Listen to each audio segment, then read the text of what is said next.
Welcome to the October 11th edition of Newswatch on ISU TV. And our top stories this evening, Waka Flocka Flame is performing here in Ames tonight. And Donald Trump's running mate, Mike Pence, spoke at the GOP rally here in Iowa. I've got your latest on ISU sports from the weekend, and today even some soccer and baseball updates. Stick around for that and more.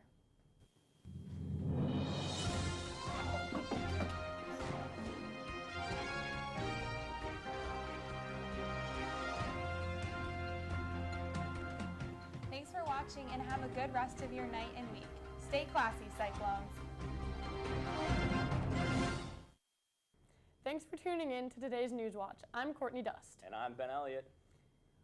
Rapper Waka Flocka Flame will be at Iowa State tonight at 8 p.m. in the Hanson Agricultural Student Learning Center.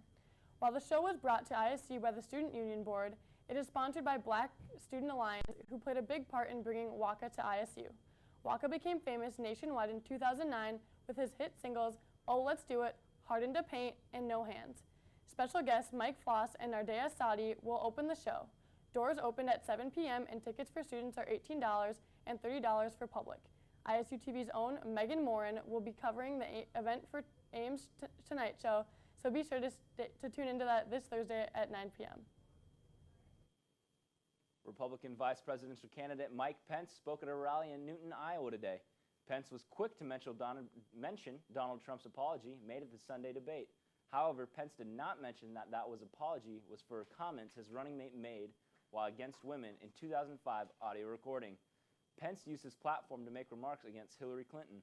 He said Clinton allegedly released classified information about the death of Osama bin Laden in a 2013 speech in Toronto.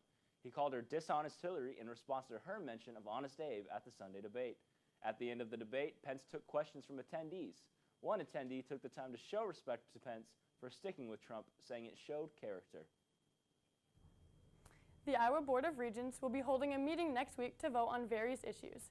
One of these issues is naming the new Buchanan II Residence Hall after former Iowa State President Gregory Joffrey. Joffrey became the president in 2001 and served until 2012. He taught in the department's chemistry as Professor Emeritus until his retirement in 2013. Iowa State has specifically requested Joffrey due to his role in the increasing expansion of Iowa State's programs and campus while serving as president.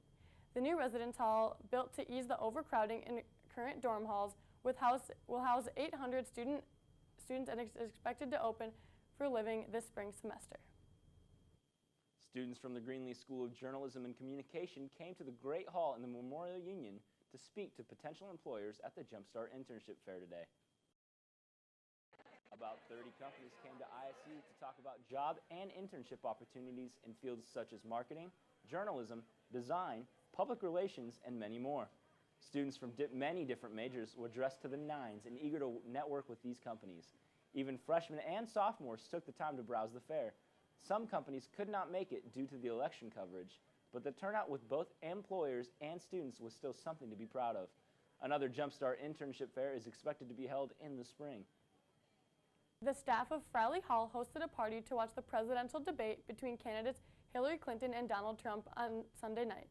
This debate watch party was hosted by the Fraley Hall staff, campus engagement organization, Ames League of Women Voters, and the Carrie Chapman Cat Center. Multiple organizations were also present during the watch party, including the Story County Democratic Party, in an effort to register voters. This event was part of a study across different universities where students were encouraged to live tweet and use the hashtag #ComDebate2. The next presidential debate is scheduled for Wednesday, October 19th at 8 p.m. The Des Moines International Airport is one step closer to getting a new terminal. The Airport Authority Board adopted a $500 million plan last night that would add 14 new gates to the airport. Projections from airport officials estimate that more than 2.5 million passengers will pass through the Des Moines International Airport this year. The current airport was built in 1948 and is running out of the room needed to accommodate the increased traffic. When completed, the new terminal would be the most expensive public building in the state. Director of Operation at the airport, A.J. Graff, promoted urgency in growing the airport, saying, "There is going to be some pain felt at 2.5 million passengers, and it is absolutely critical that by 3 million passengers, we have a facility that can handle that kind of activity." The Iowa State's Department of Kinesiology is aiming to get children in the Ames community to get and stay active when it comes time for the winter months. An outreach program called the Exercise Time Initiative allows kids to have fun with student athletes and volunteers and teach them the importance of year-round exercise. This program is an extension of Exercise is Medicine, a student-run organization that educates the community on the importance of physical activity.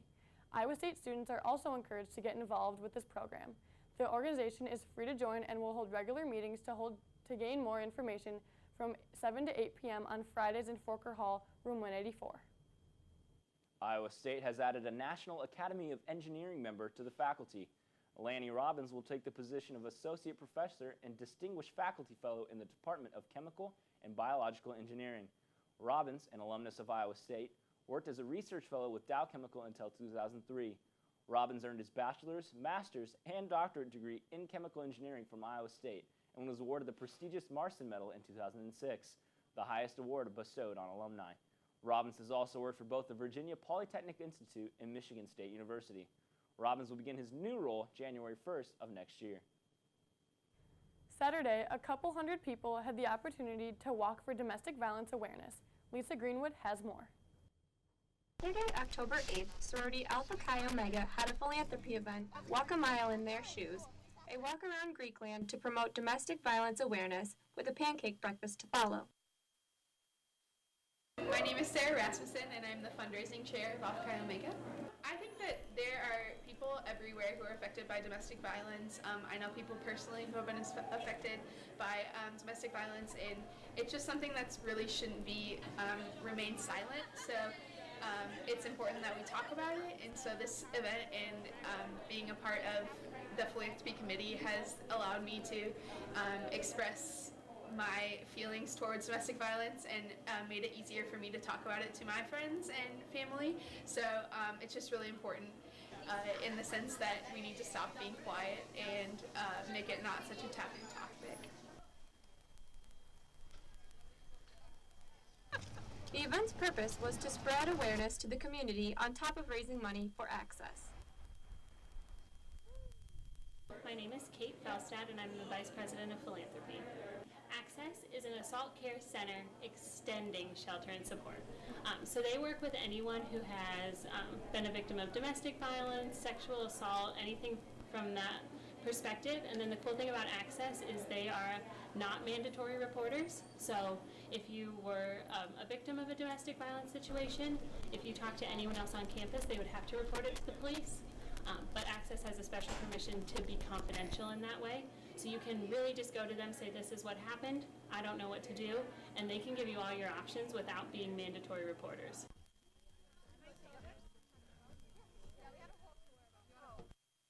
It has taken months of effort from the sorority to pull this event off. Hi, my name is Hannah Moreland, and I'm the Domestic Violence Awareness Chair on the Philanthropy Committee at Alpha Chi Omega. I feel like today went really, really well. The turnout was great. All of the organizations that came have been awesome to work with. And I feel like that everyone that went on the walk had a good time, and it was really successful, so I'm happy with it. On more information and resources on domestic violence, visit www.assaultcarecenter.org. The wave of clown fear has made its way to Iowa. Police in Urbandale responded to multiple reports of a man dressed as a clown chasing two people in Urbandale on Monday, possibly armed with a machete. After speaking with a witness, police were able to track down a baseball bat and clown mask on the scene, which witnesses say were used in an assault. 18-year-old Jacob Stile was arrested and charged with 2 counts of assault with a weapon. He was then transported to Polk County Jail. Coming up after the break, former President Bill Clinton is coming to Iowa. And a look at the Run for the Roses and Bacon Expo that were held in Ames this weekend. We'll see you after the break.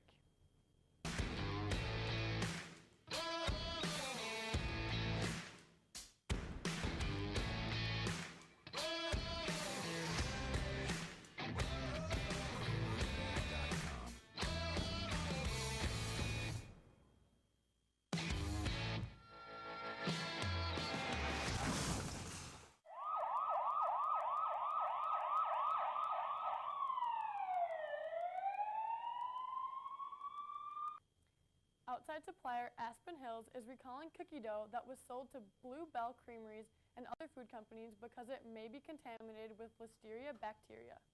The company notified customers about the recall on Sunday, but was not clear whether any of the cookie dough was reached to customers. The Garner, Iowa-based company does not sell directly to the customers. Aspen Hill spokesman John Austin said the cookie dough was recalled because the company found lapses in the food safety system, including inadequate documentation and failure to wear proper uniforms, which could have led to the product to become contaminated. The company said it has implemented new sanitation procedures as well as new testing programs and employee training. Former President and hopeful First Gentleman Bill Clinton will embark on a 2-day Iowa bus trip later this week.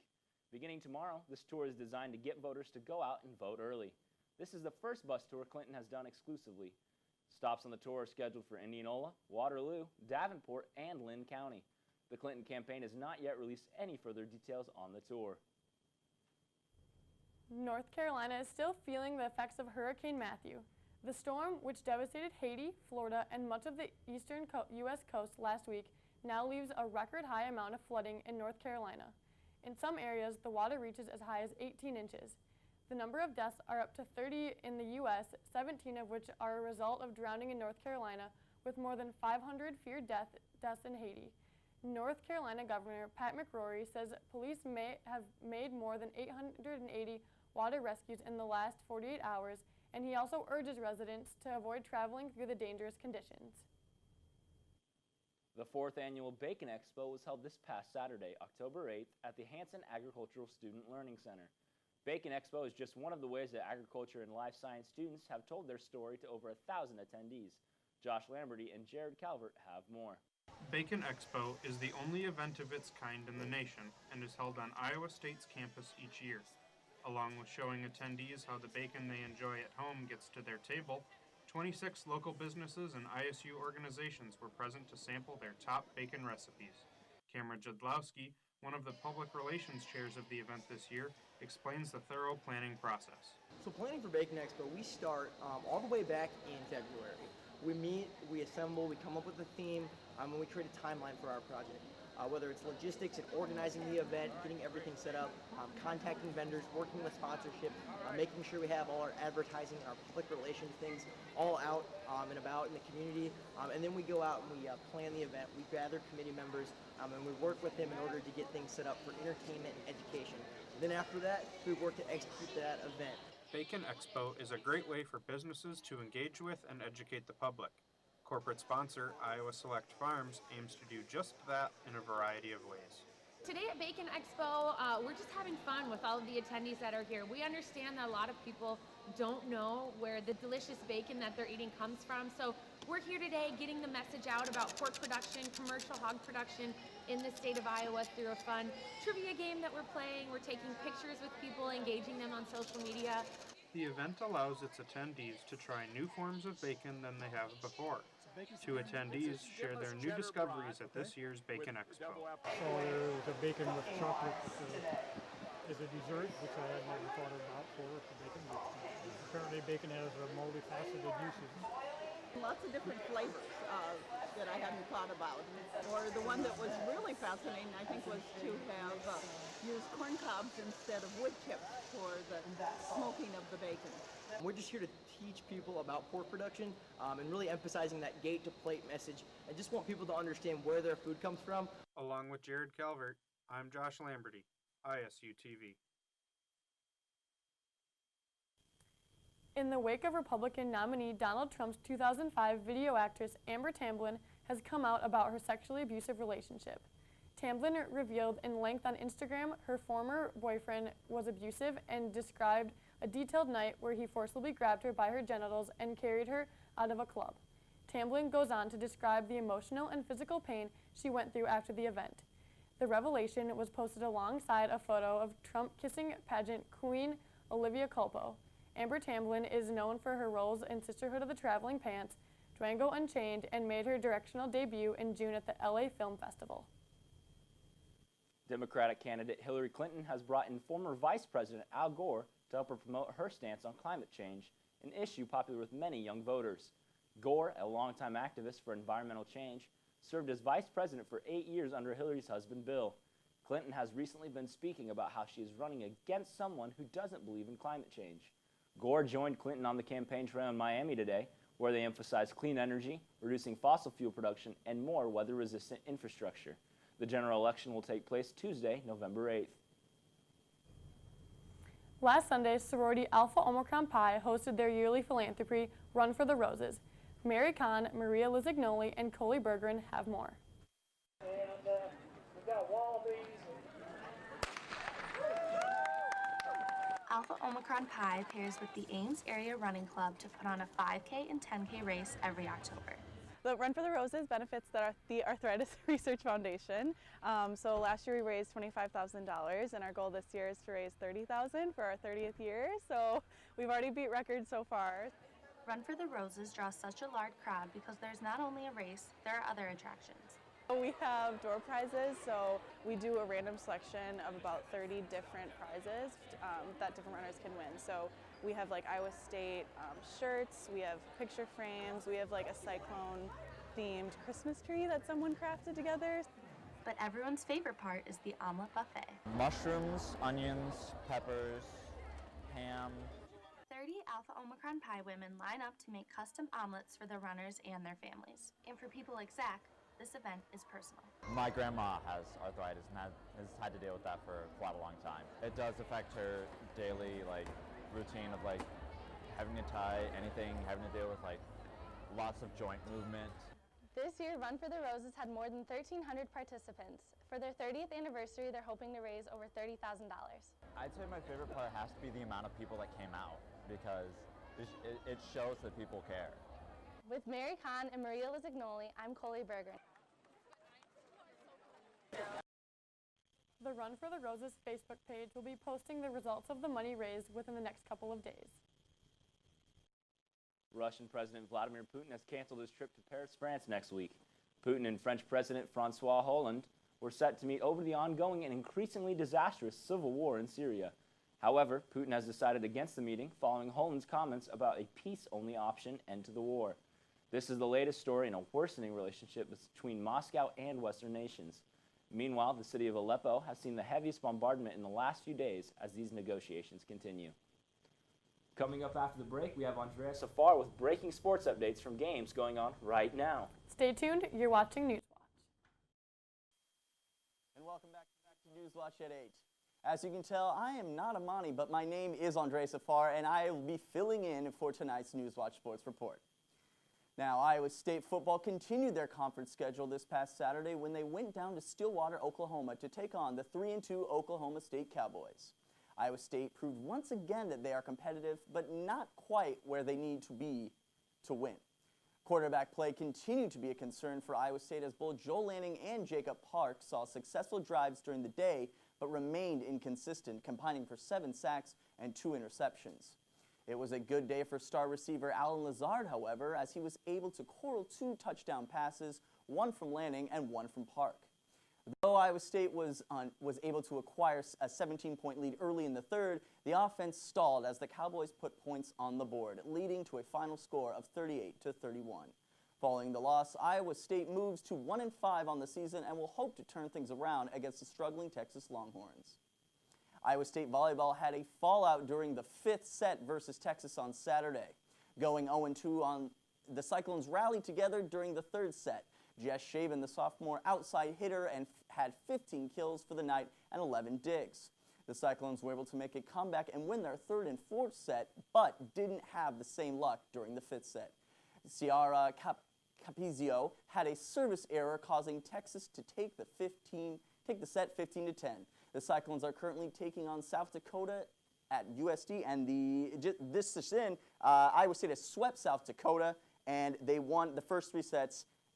So Iowa State victorious tonight for women's volleyball. Now to the United States men's soccer team, who are set to take on the All Whites of New Zealand at the RFK Stadium in Washington, D.C. Now, while the contest isn't the most competitive fixture on the team's list, head coach Jurgen Klinsmann will look to give some of the younger squad members some playing time. The likes of 21-year-old Julian Green and 20-year-old Lyndon Gooch are set to start the match, as many other senior players will be rested. This is the final game before the team begins the 2018 World Cup qualifying campaign, where they will host rivals Mexico on November 11th and followed by to Costa Rica, a venue that they've never been victorious in.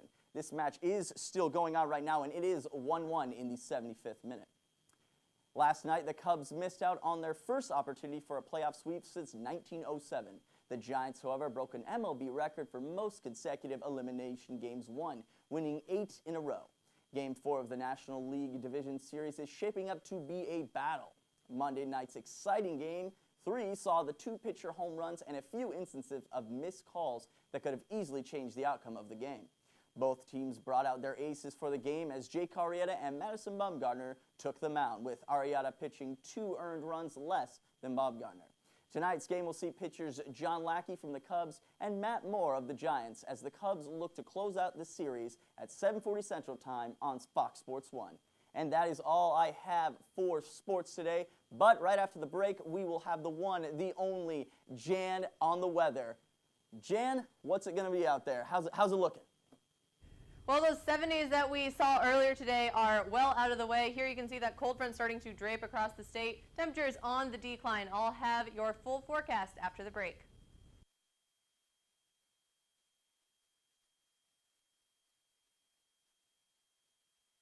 The last few days, however, take a look at this behind me. For the next few days, we are going to be seeing temperatures in the 50s. However, as we get into the weekend, Saturday and Sunday look to be a little bit warmer, a little bit last warmth for the season. Right now, though, in Ames, we are sitting at 63 degrees. Those winds out of the south-southwest, but as that cold front comes through, those winds are going to be shifting. Here you can see that cold front starting to get draped across the state. 49 already in Sioux City, so definitely cooling down there as the cold front moved across there much earlier in the day. They didn't get to heat up very much. But down in Des Moines, 69 right now. They were at 77 just about an hour and a half ago. So the cold front, a very strong cold front starting to move across. Here you can see those winds coming out of the northwest as that front starts to move across here where the front hasn't quite gotten to yet, still out of the south.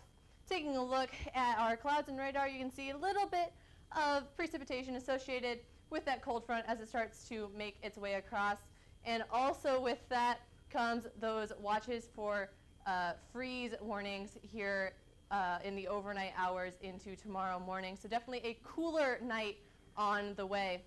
Here we've got that cold front starting to move its way across the state, going to be moving across our area overnight tonight and then starting to go off to the east through our Wednesday, leaving us with a pretty sunny day tomorrow, albeit in the 50s. So it's going to be feeling much cooler. And then take a look at this as we get into Thursday.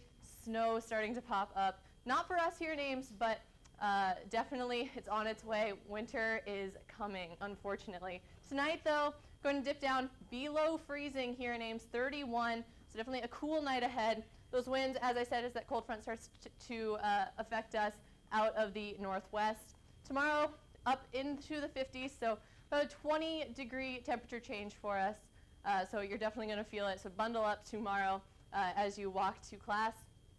And it's also going to be a little bit rainy, a few showers scattered across the area, so be sure to grab that umbrella as you head out. Looking at the next 7 days, that rain sticking around tomorrow, but then Thursday the sun comes back out.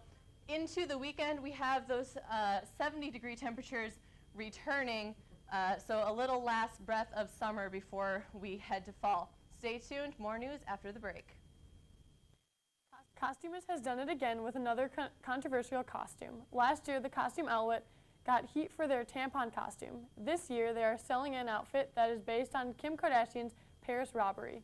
The robbery consists of a robe, black wig, a giant faux diamond ring, and robe around the wrists. The website passively describes the costume as someone who has devoted their life to promoting American decadence, youth, and self-gratification.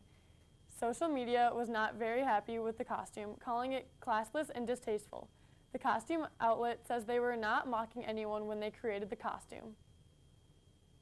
After a giant recall of smartphones, Samsung has permanently stopped production of the Galaxy Note 7. Through the month of trying to fix the issue of the device catching fire, the company ended production overall. This news comes after Samsung recalled over 2.5 million phones last month. Verizon, AT&T, T-Mobile, and Sprint, the top 4 U.S. telecom companies, announced that they will no longer sell the replacement version of the Note 7, but are offering to replace existing Note 7 phones. Just days after his tour date in Des Moines, Drake has canceled the rest of his tour. With only 3 days left, the rapper postponed them indefinitely, citing an ankle injury. He had previously postponed dates leading up to the last 3 shows, hoping to improve and end the tour. The cancellations affect Toronto, Philadelphia, Newark, and 2 shows at the Barclays Center in Brooklyn as well. Shortly after the news of the cancellation broke, the rappers released the dates for his upcoming European tour starting January 21st. The World Health Organization has made many urges about cutting back on sugar in the past. Policymakers at the group are now urging nations to tax soda to downsize sales of sugary beverages. Mexico has already passed such a tax in 2014 and has shown documented results on declining sales of sugary drinks. Cities across the nation have policies like Mexico's on the ballot this year, including San Francisco and Oakland, California, as well as Boulder, Colorado. Philadelphia has already passed a tax on sweetened beverages earlier this year. And that's all we have tonight for Newswatch. Thanks for joining us. Have a good night, Ames.